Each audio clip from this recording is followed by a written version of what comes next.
Oke, 3 tujuan orang Indonesia kenapa pengen kerja di Jepang atau magang di Jepang. Pertama, udah jelas. Yang pertama itu udah jelas uang. Karena uang Jepang itu lebih banyak daripada uang Indonesia ya, rate-nya gitu. Jadi gaji di Jepang itu hitungannya lebih besar daripada gaji di Indonesia. Ya memang benar, 3 tahun misalkan 3 tahun kalian magang, 3 tahun kalian jual waktu kalian ke Jepang, dan kalian bakal dapat uang yang mungkin kalau di Indonesia kalian harus kerja sekitar 10 tahun atau lebih buat dapetin uang tersebut. Cuman ya taruhannya kalian harus jual 3 tahunnya kalian. Kalian gak bakalan ketemu teman-teman deket kalian gak bakal ketemu orang tua kalian, bahkan pasangan kalian. Itu. Tapi itu adalah tujuan pertama orang Indonesia yang berangkat ke Jepang.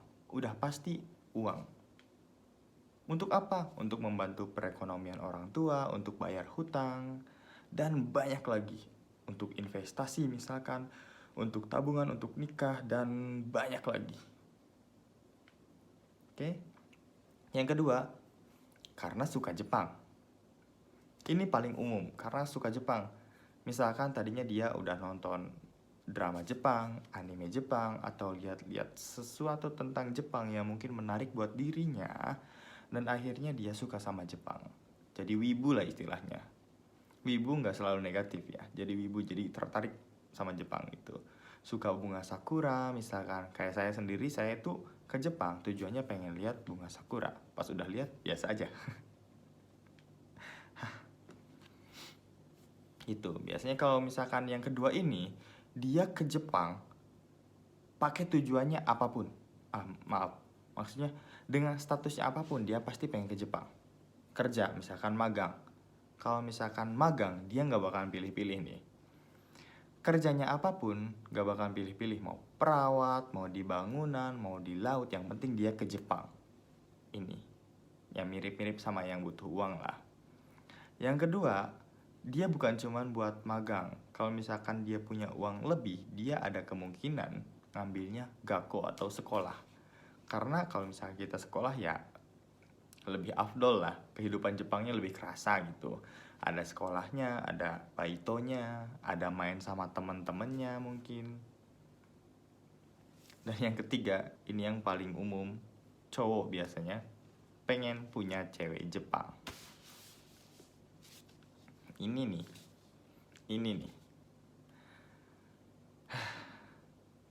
buat cowok Indonesia yang pengen cewek Jepang, murah-murah shinagara Nihon ni ikun janai zo. Jangan datang ke Jepang penuh birahi. Oke? Jangan datang ke Jepang penuh birahi. Jangan.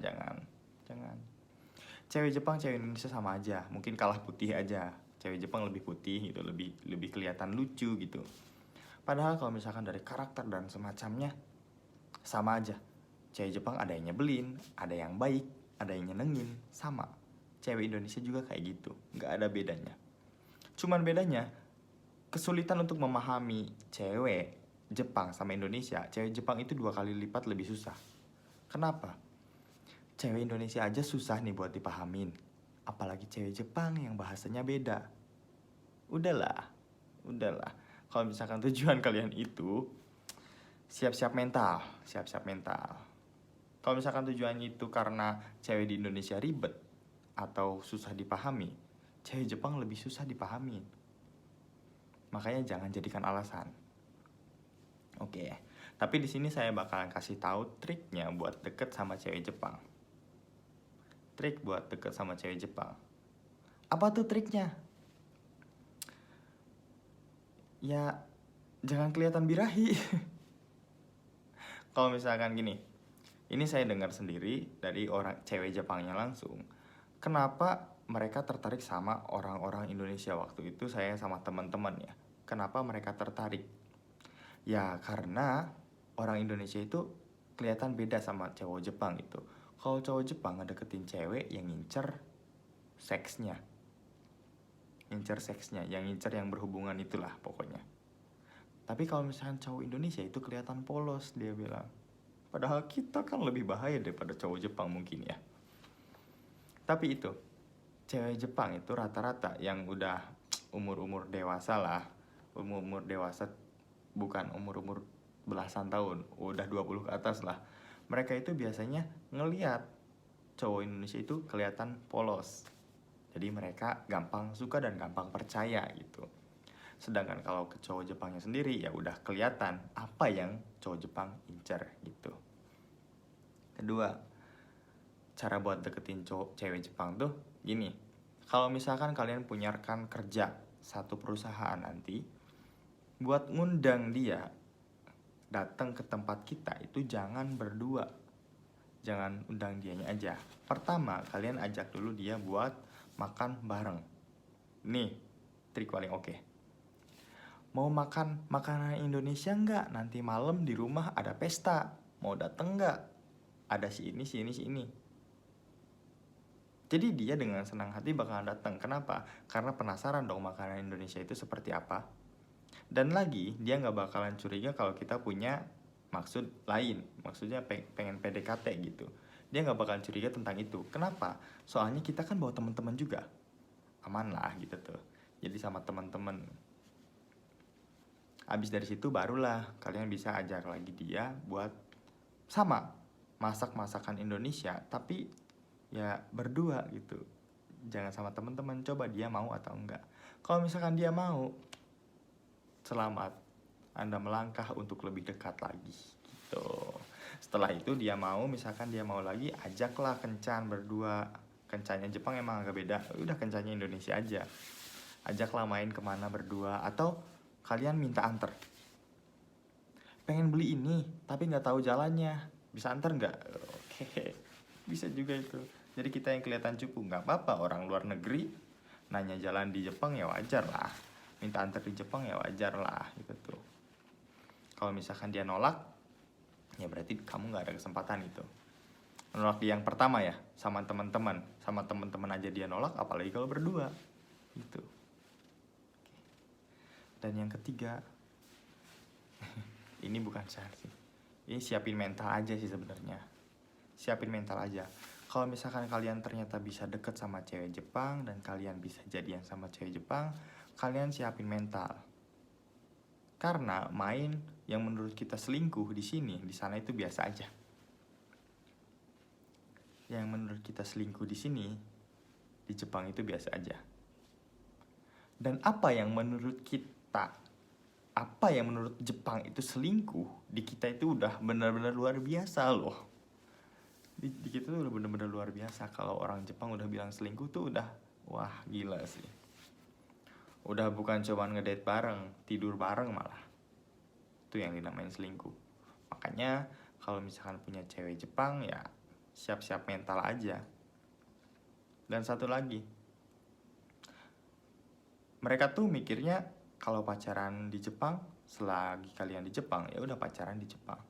Tapi pas kalian pulang, mereka itu bisa aja langsung berubah. Udah gak mau pacaran lagi sama kalian. Dan kalian itu harus siap dengan itu. Kenapa? Karena kemungkinan besar cewek Jepang tuh gak mau buat pindah negara. Kan kita bisa ke sana. Ya kita ke sana bisa menghidupi dia. Kita bisa menghidupi dia. Orang Jepang kalau mau nikah, misalkan mau nikah, itu kebanyakan dia mikirnya gini. Pekerjaannya apa?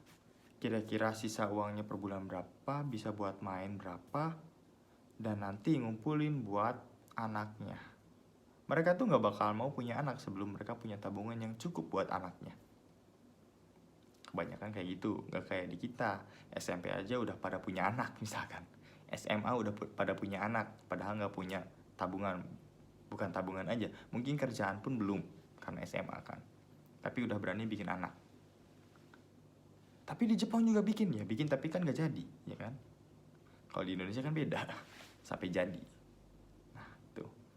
Jadi kalau misalkan kalian ternyata PDKT sama cewek Jepang, jadian, kalian harus siap-siap sakit hati juga. Kenapa? Karena ya udahlah, siap-siap putus aja pokoknya. Jangan berharap lebih. Ada yang berhasil sampai nikah, ada, banyak. Cuman lebih banyak lagi yang gagal. Dan kegagalannya itu wah menyakitkan sih sumpah. Teman-temanku yang cerita, wah gila sih. Kayak yang cara mutusin cewek Jepang tuh, cara mutusin cowoknya lumayan kenceng sih.